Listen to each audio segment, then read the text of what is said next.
...500 años. Basada en la obra de Eduardo Galeano, Las venas abiertas de América Latina.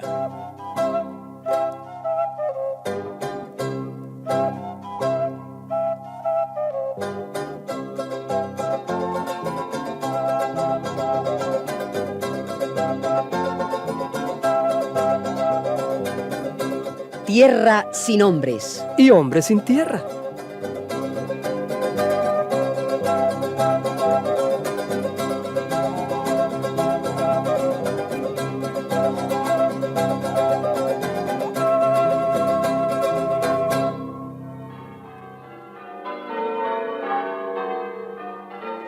Esta será nuestra bandera. La Virgen irá con nosotros. Irá delante de nosotros. El sacerdote alzó el estandarte ante el gentío. El lienzo fulguraba.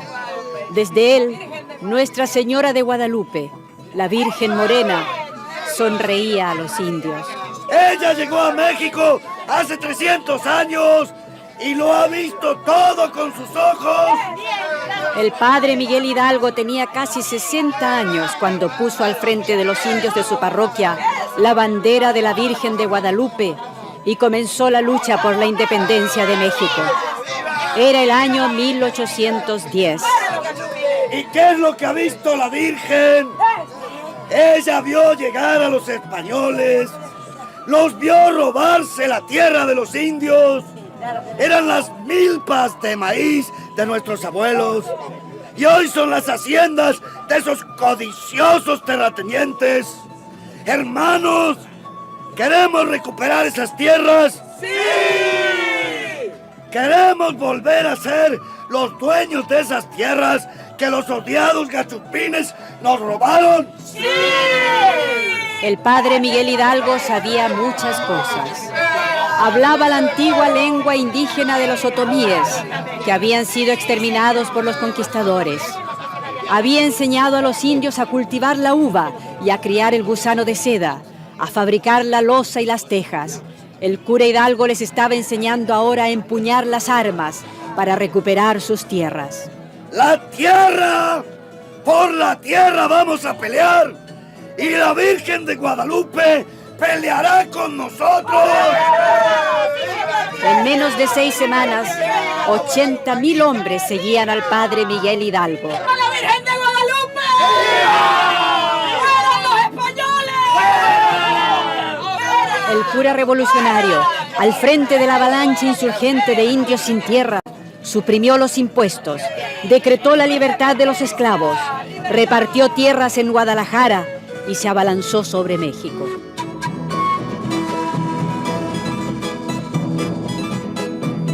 Agitador, apóstata de la religión, manipulador de la Santísima Virgen María, materialista.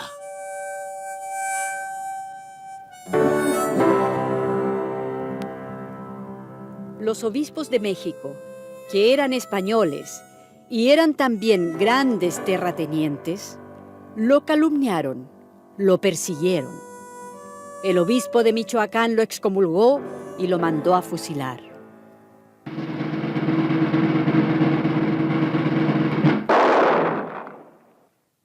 Fusilaron al cura Hidalgo y a todos los jefes rebeldes. Ay. Y las tierras, bueno, las tierras volvieron a estar seguras en manos de los señores hacendados. Ay, qué lástima.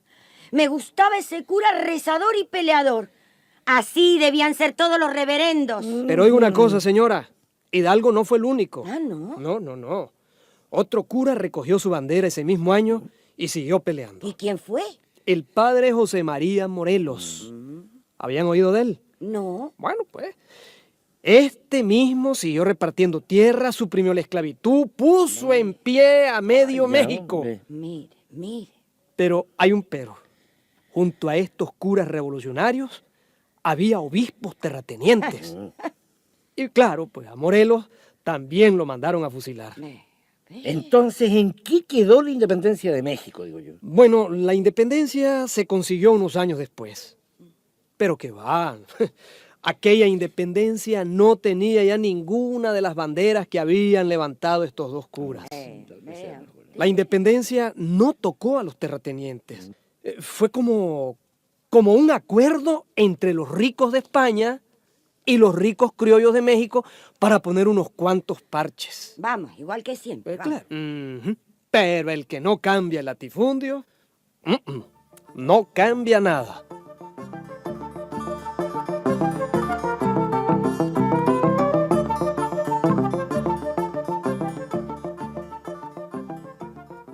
¡Silencio! ¡Silencio! Se acusa a los latifundistas de América Latina. A todos se les acusa de bienes mal habidos.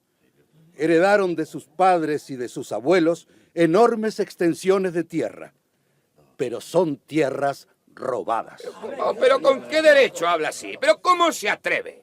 Nuestras familias han sido dueñas, han sido propietarias desde muy antiguo. Desde hace 500 años, ¿verdad? Sí, señor. ¿Y antes? ¿De quién era? Bueno, eso ya no importa, eso es agua pasada. Pero mire, aquí están los títulos de propiedad. Los papeles son los que cuentan. A los papeles me remito. Pues yo me remito a la historia. En la historia constan los hechos.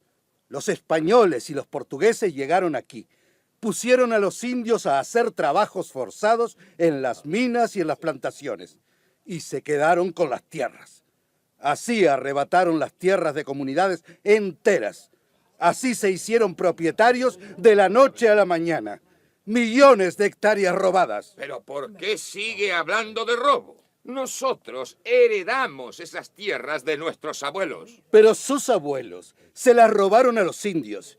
Y el que hereda a un ladrón y no devuelve lo robado es tan ladrón como el primero. No, señor, ¿pero qué está diciendo? No, Se señor. acusa a los latifundistas de América Latina. Se les acusa de traición a la patria. Ah, pero es lo que faltaba por oír. Si fuimos nosotros los que logramos la independencia de España. Nosotros alzamos, nosotros levantamos la bandera de la patria. Pero la patria no es una bandera. La patria es la tierra. Y ustedes alzaron las banderas y cantaron los himnos, pero no entregaron la tierra robada. Así traicionaron a los pobres, a los que de verdad derramaron su sangre por la independencia. Presentan esta acusación Juan, María, el Chepe, Felipe, Juliana. La lista es muy larga. Todos ellos campesinos sin tierra de América Latina. Acusación aceptada. Continúa la sesión.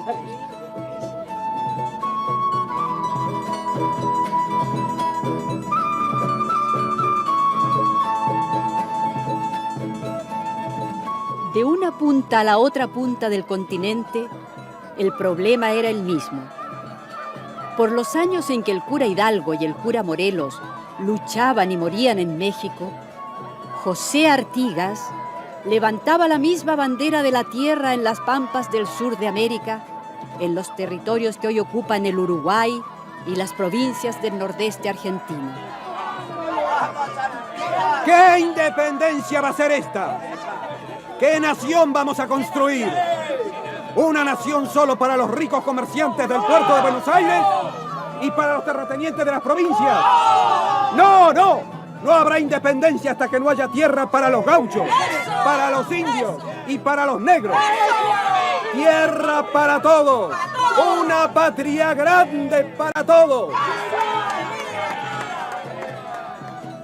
Siguiendo la bandera de Artigas, un pueblo sin tierra y disperso se puso en movimiento hacia la pampa inmensa.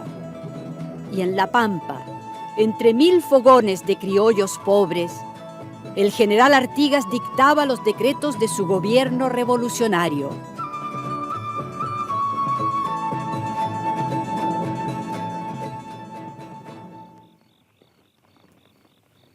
Se quitarán las tierras, todas las tierras que sobren a cualquier propietario, y sin pagarles un peso. Anoten ahí. Que cada alcalde revise los terrenos de su jurisdicción y que reparta las tierras teniendo en cuenta esto, que los más infelices sean los más privilegiados. Escriban que todos, los negros, los zambos, los indios, los criollos pobres, todos serán propietarios. Así nació, en 1815, la primera reforma agraria de América Latina.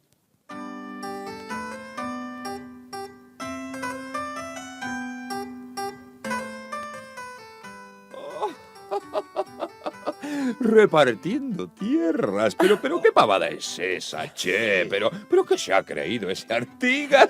Si sus abuelos levantaran la cabeza. Pero fíjense, le ha expropiado las tierras a los Belgrano. A los Belgrano. A los Mitre.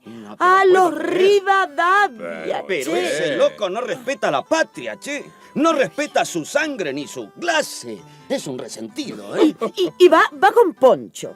Y dicen que ya apesta gaucho de tanto juntarse con esa mala raza. Y no solo a gaucho, no. Va con un racimo de negros y de indios. Les ha calentado la cabeza a esos pestíferos, che. Invaden las estancias y disparan. Y dicen que la tierra es suya por ley. ¿Pero qué ley? ¿La ley de Artigas? ¿Qué es ¿Qué eso? existe? Sí, ¿y la ley de la herencia?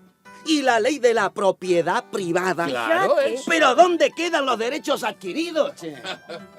La orgullosa oligarquía criolla de Buenos Aires puso el grito en el cielo. Pidió ayuda a los ingleses y portugueses. Y desde el vecino Brasil ordenó la invasión de los territorios en donde Artigas hacía cumplir su ley.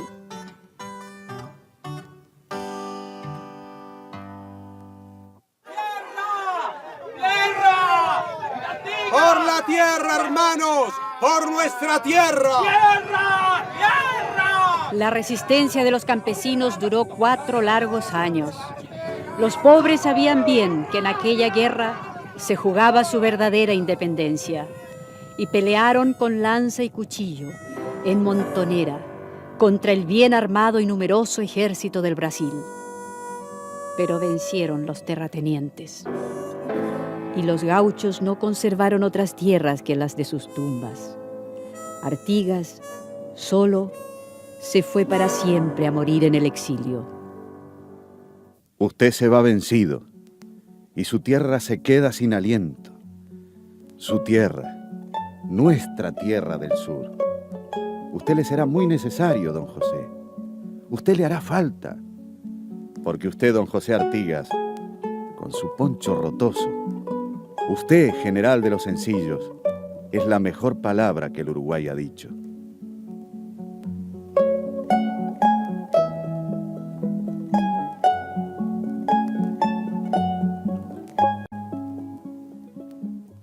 Así fue. En el sur como en el norte, en Uruguay como en México, la independencia cambió muy poco las cosas para los campesinos. Claro. Pero algo ganarían. O tampoco. Le voy a decir una cosa, señora. Realmente no mucho. Porque se fueron los españoles, pero vinieron otros. Sí. Los franceses, los ingleses, los americanos. Pero todos eran iguales. Todos latifundistas. En México, 100 años después de que el cura Hidalgo levantara la bandera de la Virgen de Guadalupe, las cosas estaban color de hormiga. Peor que nunca.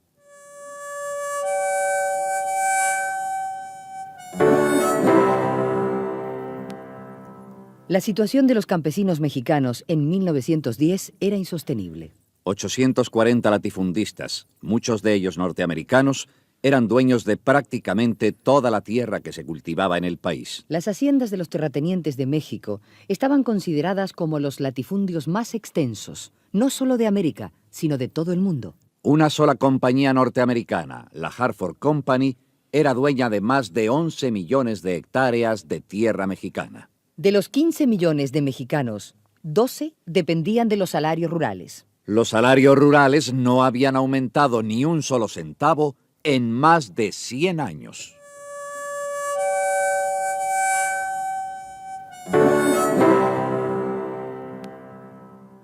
Por eso, en 1910, estalló la revolución.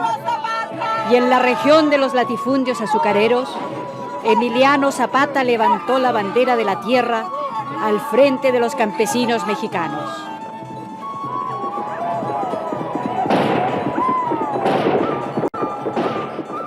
¡Tierra, hermanos, tierra! Mientras acá nos morimos de hambre, sin un elote para echarnos a la panza, los caballos de carrera de los señoritos hacendados viven en establos de puritito mármol. Yo lo he visto con mis propios ojos. Así no puede ser, hermanos, no puede ser. Hombres del sur, vale más morir de pie que vivir de rodillas. ¡Viva Zapata!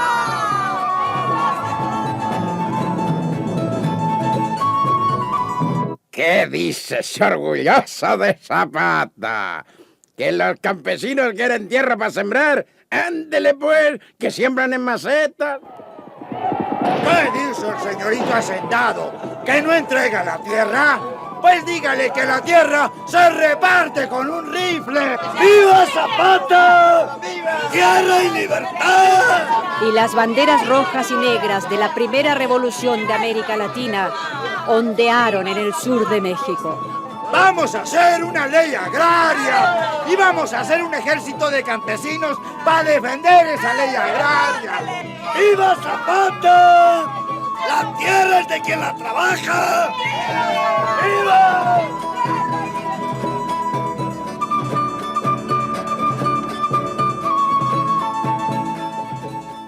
En el norte, otro guerrillero campesino, Pancho Villa, repartía también las tierras. Durante casi 10 años, el pobrerío mexicano despertó. Había esperado 4 siglos a que llegara su hora. Queda viva en los indios la verdad de su palabra. La tierra no pertenece más que a aquel que la trabaja. Pero después de intervenciones norteamericanas, guerras de exterminio y del asesinato de Zapata y de Villa, los hacendados volvieron a controlar la situación. Recuperaron sus latifundios y el espíritu de la revolución quedó enterrado.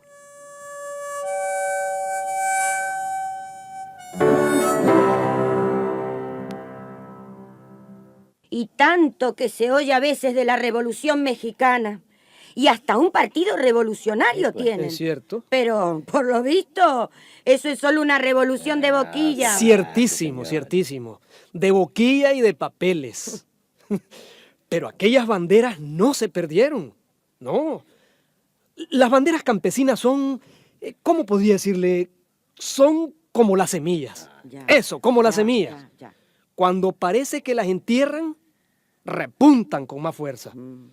Mire, solo unos años después de Zapata, levantó la bandera el general Sandino, el general de los hombres libres.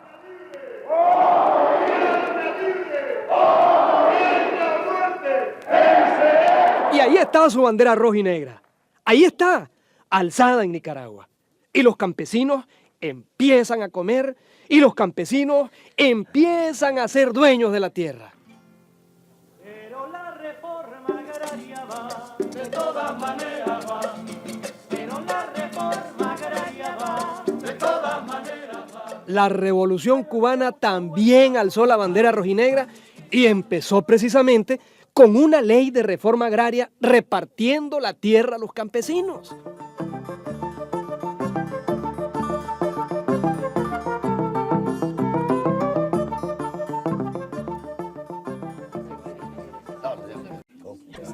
¡Silencio!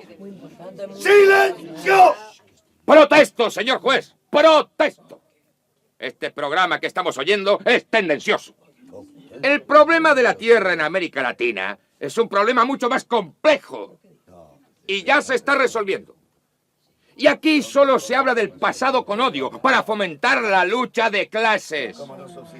Y cuando se habla del presente, es con la más intolerable demagogia. ¡Ja! Cuba y Nicaragua. ¿Y el resto de los países qué? ¿Qué?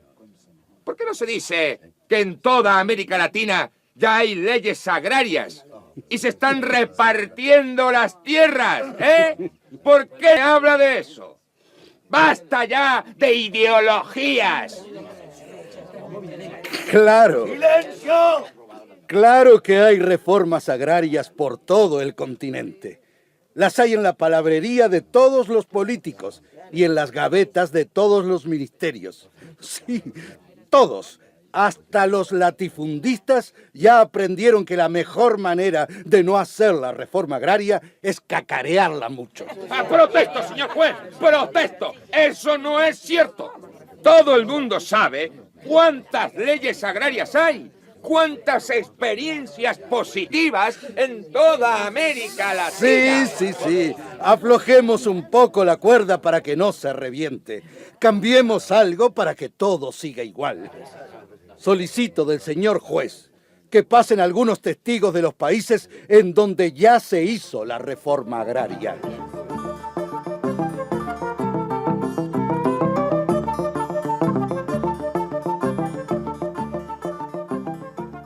Ven, en el Brasil somos 10 millones de familias sin tierra, sin nada. 10 millones. Muchas familias. Voy a poner un ejemplo. En el Nordeste hubo una reforma agraria hecha por los militares. Y decían ellos, ustedes, los que no tienen tierra, pueden abrir la carretera en la selva. Trabajando, claro, trabajando duro, cansado. Abran carreteras y daremos tierras de por allí. Hicimos trabajo. Abrimos carretera. Nos dieron esas tierras. Mas, sin dinero, sin más nada. ¿Cómo viví con la familia en medio de la selva? Perdido entre los monos, a 3.000 kilómetros de las ciudades. Fracaso, fracaso, grande fue aquella reforma agraria. Oh, grande mentira,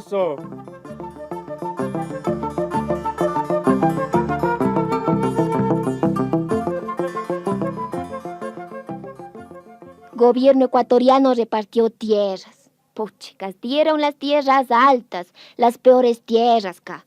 Sembramos. Nada mismo se sacó. No había plata para abonos. Después de reforma agraria, patrón de Hacienda quedó mejorcito que antes, con mejores tierras, con más tierras, pues. Reforma agraria solo sirvió a los patrones. Comerciantes barateros siguen arruinando. Y nosotros seguimos con hambre. Se mueren los guaguas.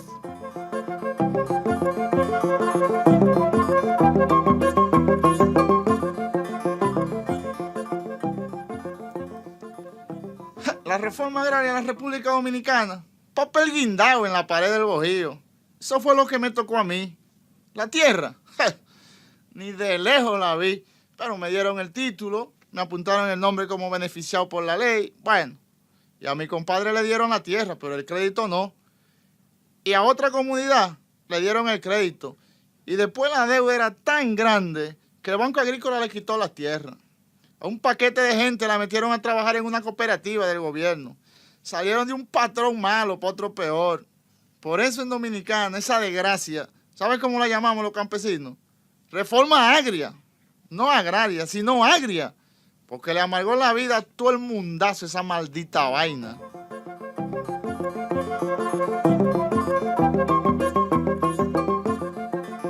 Yo soy salvadoreño. Guanaco, pues. Ustedes saben que mi país, El Salvador, es el más chiquitito del continente. El pulgarcito lo llaman. Pues en ese pulgarcito somos 5 millones de cristianos. Con hambre y sin tierra. Reforma agraria. ¿Cómo no? Antes eran 14 las familias dueñas de todas las tierras. Después de las reformas, son unas 200 las familias dueñas de tierras. Qué galán esa reforma agraria, ¿eh? Y tanto alboroto para eso. No, si es para encachimbarse, con el perdón. De la falta de tierra, de ahí vienen las matancingas, la violencia, ¿va? En el 32, peleando por la tierra, mataron a 30,000 campesinos. ¿A 30,000? Eran los tiempos de Farabundo Martí.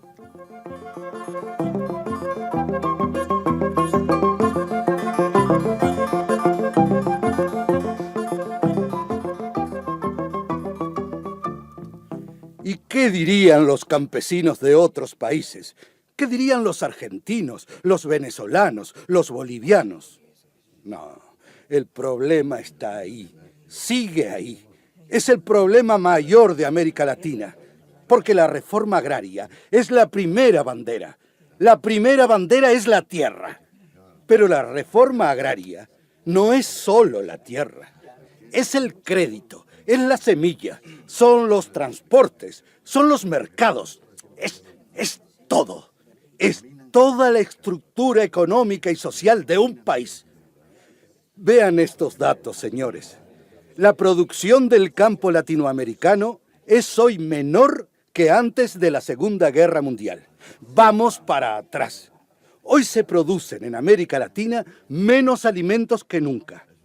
Y hoy la población es mayor que nunca. Nuestras tierras están sembradas con café, con algodón, con azúcar. Pero no se siembran alimentos. Hay que comprar fuera lo que comemos. Y hay millones dentro muriéndose de hambre. Tenemos tierras riquísimas, pero no se cultivan.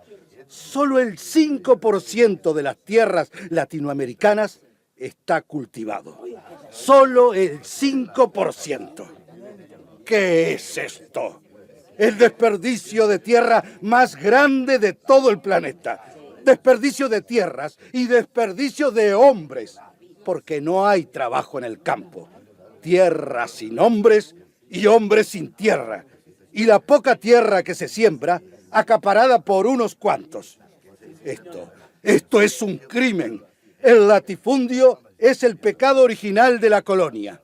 Y es el pecado mortal de nuestro continente. Está matando a millones. Y así no puede ser. ¡Protesto, señor juez! ¡Protesto! Esa información está manipulada. ¡Silencio! Pido la palabra, señor ¡Silencio! juez. ¡Cállese! Yo también Por pido favor, la palabra. usted, cállese. Señor juez, Usted no también. he terminado todavía. La palabra la tienen ahora Juan, María, el Chepe. Que hablen ellos. Hablen ahora ustedes. Sí, ustedes, los campesinos sin tierra de toda América Latina. Ustedes tienen la última palabra.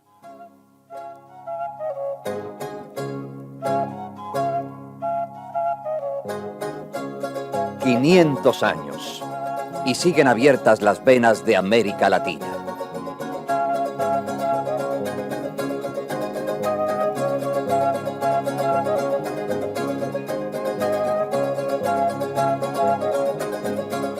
Una producción Coradep, escrita por José Ignacio y María López Vigil.